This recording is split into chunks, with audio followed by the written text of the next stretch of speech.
are going to practice sharing our leadership story and communicating effectively.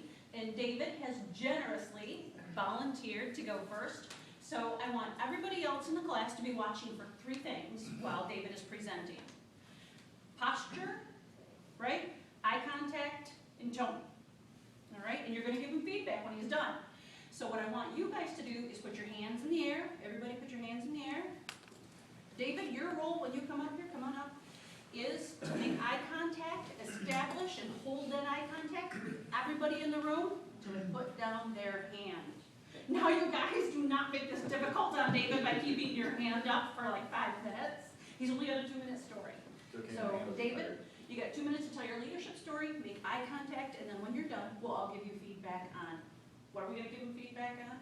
Tone, posture, eye contact, right? So, All right. not everybody knows me. My background is military. So I tend to tell an awful lot of military stories or leadership stories. And actually one of the ones I'd like to talk to you actually follows right here along with one of the things that Beth has said. So what I believe is that as a leader you teach. You teach all the time. And if you don't do that, you are not necessarily doing your job. So what I'd like to do is teach you one of the things that I like and one of the methods I like to use with people. You must give your employees 3 things in order to do their jobs well. You have to give them time, you have to give them tools, and you have to give them training. So when you see something that's not happening correctly, if it's not really working, you've got to ask yourself, have I provided the time, have I provided the tools, and have I provided the training? And you've got to be absolutely sure. So do it again. If you already know you have, give them the time to do their job right. Give them the tools, whether it's a machine or literally a tool or it's a program, give them the training to do it correctly.